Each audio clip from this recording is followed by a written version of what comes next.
Hello, friends. Welcome to the sixth part, that is the last part of this chapter. And in this video, we will be completing the chapter. So, firstly, let us talk about the different people who were actually ruled by the Europeans, that what were their conditions. कि जो लोगों के ऊपर rule किया था Britishers ने, उनकी क्या एक्चुअल में कंडीशन रही। तो सबसे पहले है जो हमारी हालत बताई गई है कि जब ब्रिटिश रूल था तब इंडियंस की क्या कंडीशन थी। एक तो ये जो है सबसे ज्यादा टैक्स लिया करते थे, ठीक है, और इक्वल कभी भी माना नहीं करते थे, अपने आप को सुपीरियर माना करते थे, ठीक है। और क्या लॉजिक क्या देते थे, रीजन क्या देते थे कि इंडियंस जो हैं वो अपनी खुद की सरकार चलाने की कैपेबल नहीं है, रेडी नहीं है। उसके बाद अमेरिका और ऑस्ट्रेलिया के अंदर जो नेटिव लोग हैं जिनके बारे में हम इस चैप्टर में पढ़ रहे हैं, उनके बारे में क्या ख्यालात थे यूरोपियंस के।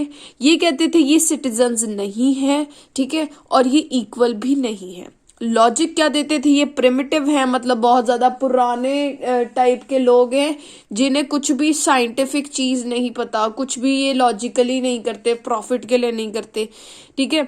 ये सेटल्ड एग्रीकल्चर नहीं करते, फ्यूचर के बारे में नहीं सोचते, टाउन्स वगैरह डेवलप नहीं करते। तो अमेरिका और ऑस्ट्रेलिया के नेटिव्स को ऐसा कहा गया और ऐसा ही ट्रीट किया गया। उसके बाद है जो अफ्रीकन स्लेव्स लेके आए थे अमेरिका के अंदर, हमने अभी पढ़ा था पहली वीडियोस के अंदर कि जो ये हमारे सेटलर्स थे, जो हमारे यूरोपियंस थे, उन्होंने काम करवाने के लिए अफ्रीका से लोग लेके आने शुरू कर दिए थे, ठीक है, पर उसके बाद बैन भी हो गया था। तो इन्होंने क्या कहा कि अफ्रीका के कैसे लोग हैं, एक तो इन्हें पर्सनल लिबर्टी नहीं है, मतलब फ्रीडम नहीं है क्योंकि ये स्लेव हैं, ठीक है, और ये इक्वल भी नहीं है। तो इक्वल तो यूरोपियंस के कोई भी नहीं है उनके अकॉर्डिंग, ठीक है। उसके बाद लॉजिक क्या दिया है कि स्लेवरी जो है ये इनके जो ब्लड में है, ठीक है, और ब्लैक जो लोग होते हैं वो हमेशा इंफीरियर ही होते हैं, वो हमेशा छोटे ही होते हैं अकॉर्डिंग टू देम।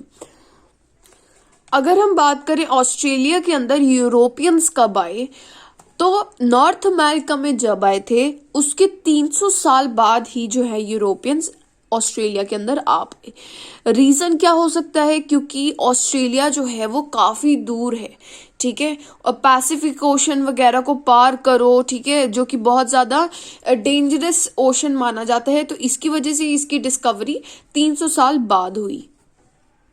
अब जो नेटिव लोग थे उनके लिए काफी चीजें अनएक्सपेक्टेड थी, ठीक है।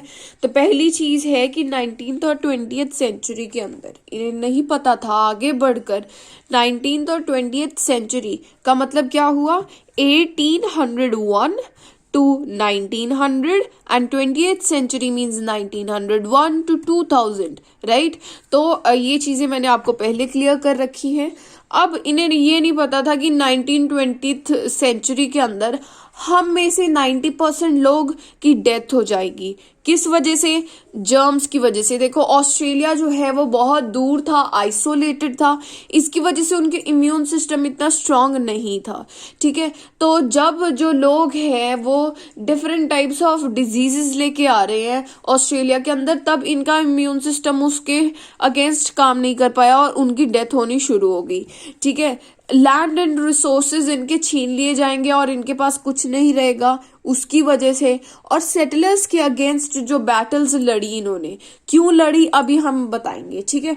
अब देखो सेकंड पॉइंट अनएक्सपेक्टेड क्या था कि जो हमारे ब्रिटिशर्स हैं वो इतने चालाक थे कि ब्रिटिशर्स के अंदर मान लो कोई भी कन्विक्ट है, मतलब कोई भी मुजरिम है, उसका क्या है कि उसे जेल में डाल देंगे पहले तो ब्रिटिशर्स, ठीक है, और जब वो उसका जेल का टर्म खत्म हो जाएगा then they will send that convict to Australia, ठीक, टू अमेरिका फर्स्ट, ठीक है, अमेरिका में भेज दिया जाएगा कि तुम अब अमेरिका में से वापस नहीं लौटोगे ब्रिटिश एरिया के अंदर, मतलब ब्रिटेन के अंदर, ठीक है। अब जब हमने पढ़ा था अमेरिकन वॉर ऑफ इंडिपेंडेंस हुई थी, तो उसके बाद क्या है, ब्रिटिशर्स का जो है कुछ रहा नहीं वहां पे, ठीक है, 1770s में हुआ था।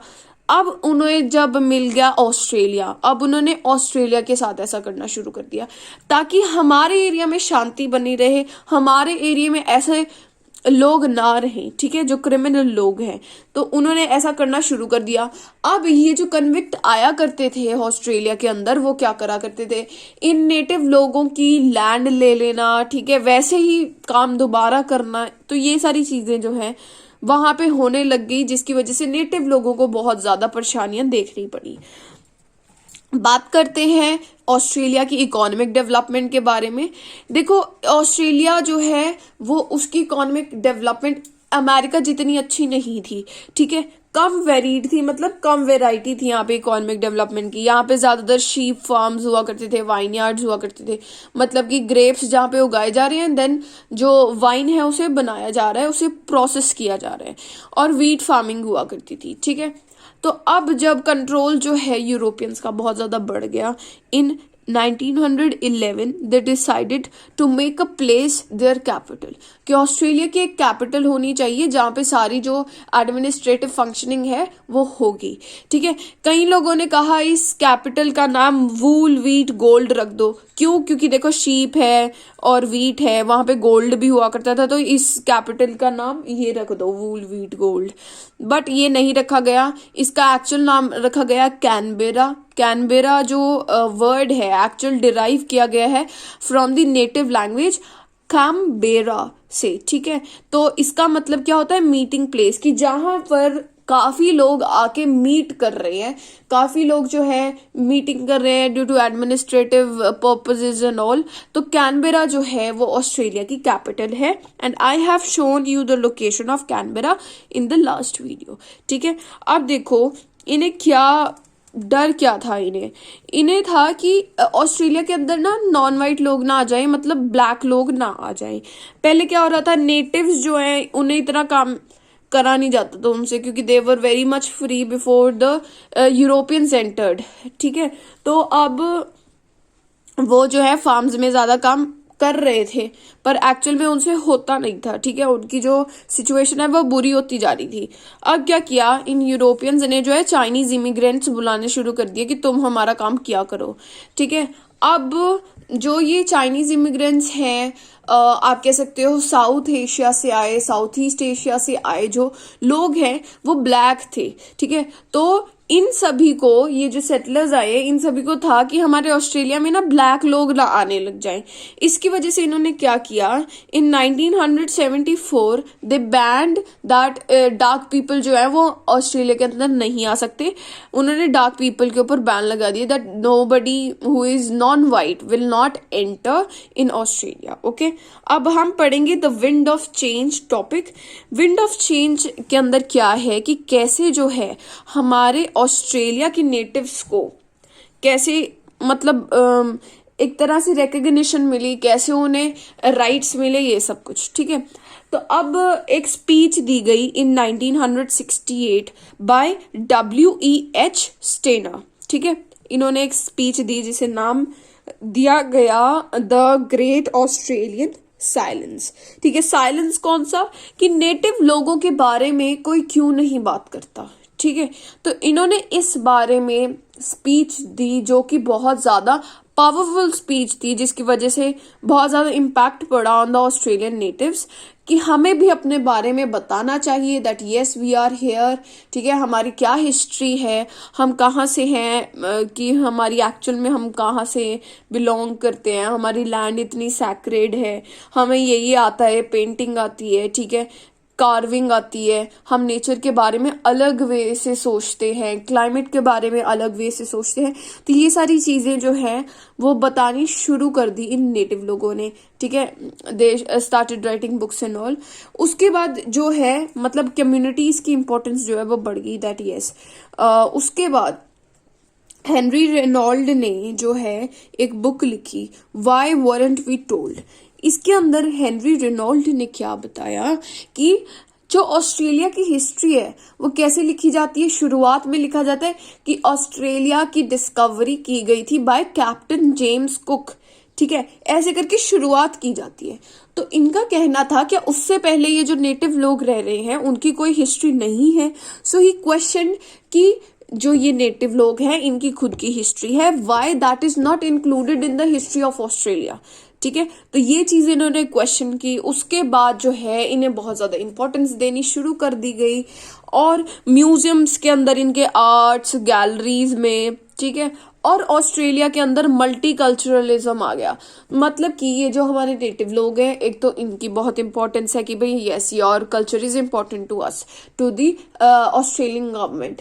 एंड जो बाहर से आए हैं यूरोपियन लोग, उनकी भी कल्चर इंपॉर्टेंट है, ठीक है। तो कल्चरलिज्म जो है वो प्रेवलेंट था और है इन ऑस्ट्रेलिया। ओके, अगर बात की जाए ह्यूमन राइट्स कैसे मिले, द विंड ऑफ चेंज मतलब कैसे चेंज हो गया, ठीक है। तो ह्यूमन राइट्स यार बहुत इजी सी बात है कि in 20th century all this was happening कि यस जो हमारे ऑस्ट्रेलियंस हैं वो जो है मतलब उनके ऊपर एक तरह से पहले इकोनॉमिक डिप्रेशन आया, उसके बाद उनका बेटरमेंट हुआ, ये सब कुछ 20th सेंचुरी के अंदर चल रहा है। तो उस टाइम पर कई ऑर्गेनाइजेशंस थी, इंटरनेशनल ऑर्गेनाइजेशंस थी, जैसे कि UNO with the full form United Nations Organisation. इसकी मीटिंग्स हुआ करती थी और नेटिव लोगों के राइट्स के बारे में, ह्यूमन राइट्स के बारे में बहुत डिस्कशन हुआ करती थी और इन्हें मिले भी थे, ठीक है। बट प्रॉब्लम क्या थी ऑस्ट्रेलिया के साथ, ऑस्ट्रेलिया को बोला जाता था टेरा नलियस। टेरा नलियस का क्या मतलब है, दैट बिलोंग टू नोबडी, मतलब ऑस्ट्रेलिया एक्चुअल में है किसी का नहीं। कैसे, देखो एक तो जो आपके नेटिव जो हैं वो ऑस्ट्रेलिया के अंदर रह रहे थे वेरी पीसफुली, ठीक है। और अब बाहर से यूरोपियंस आ गए, ठीक है। यूरोपियंस ने जैसे अमेरिका के अंदर खरीदी थी लैंड, मैंने आपको बताया था, गैटसन परचेज हुआ, लुजियाना परचेज हुआ एंड ऑल, वैसा कुछ भी नहीं हुआ इन ऑस्ट्रेलिया। मतलब कोई ट्रीटी नहीं हुई, कोई एग्रीमेंट नहीं हुई that yes the Europeans are owning this land of Australia, ठीक है। ना यूरोपियंस की है और एक्चुअल में जो आपके ऑस्ट्रेलिया के अंदर नेटिव लोग हैं उनके पास तो रहा कुछ नहीं, क्योंकि यूरोपियंस ने ज्यादा अपना अधिकार जो है वो जमा लिया। तो इसकी वजह से ना ही यूरोपियंस की मानी जाती है ऑस्ट्रेलिया और ना ही अमेरिकन्स की, क्योंकि अमेरिकन्स के पास बहुत छोटा पोर्शन रह गया, ऑस्ट्रेलियंस के पास बहुत छोटा पोर्शन रह गया और यूरोपियंस के पास कोई ट्रीटी जैसी कोई चीज नहीं है, ठीक है। तो that's why Australia is known as terra nullius. Okay, उसके बाद आप देख सकते हैं कि क्या प्रॉब्लम आई थी। History of mixed blood children कैसी थी, बहुत बुरी थी। मतलब कि अब मिक्स्ड ब्लड चिल्ड्रन का मतलब समझ लेते हैं। फॉर एन एग्जाम्पल, किसी भी चाइल्ड के पेरेंट, एक पेरेंट जो है वो नेटिव है, नेटिव ऑस्ट्रेलियन है, एब ऑर्जाइन है, और दूसरे पेरेंट जो हैं वो सेटलर है, ठीक है। For an example, father was native and the mother was settler, ठीक है। तो अब क्या हुआ, जो उनका चाइल्ड है उन्हें क्या किया जाता था, उन्हें नेटिव लोग जो हैं जिन्हें ये सेटलर बुरा मानते हैं, that yes these are black people right and we are very fair and we are white people, तो इन्होंने क्या किया, इस चाइल्ड को नेटिव की रिलेटिव्स और नेटिव की फैमिली से दूर रखना शुरू किया, ठीक है। इन्हें जो है बिल्कुल कट ऑफ कर दिया। तो ये जो चिल्ड्रन है जितने भी हैं, इनकी हिस्ट्री जो है वो बुरी है और इसके लिए जो है मतलब ऑस्ट्रेलिया जो है हिस्ट्री के अंदर they feel very regret that yes this happened to the mixed blood children. Okay, so you can see that how the Europeans were so intelligent that they were able to rule all over the world. ठीक है, India को rule किया, then they were having the control over the North America, ठीक है, then they were having the control over the Australia, but actual में end में क्या होता है, you can see that always the good thing happens, ठीक है। yes they got the rights, ठीक है, struggle करते हैं जब हमें rights मिलते हैं। इंडिया के अंदर भी ऐसा ही हुआ, but one situation which I thought is very much different, that what would happen अगर इंडिया के अंदर भी ऐसा होता कि अगर यूरोपियंस बहुत ज़्यादा होते और हम इंडियंस बहुत ज़्यादा कम हो जाते, as in the case of North America and Australia. Think about that. Till then I have made all my best efforts to clarify the chapter very nicely and easily. Give thumbs up to the video and subscribe to my channel, and please share my videos with all your friends. That will be the biggest help you can do. Thank you.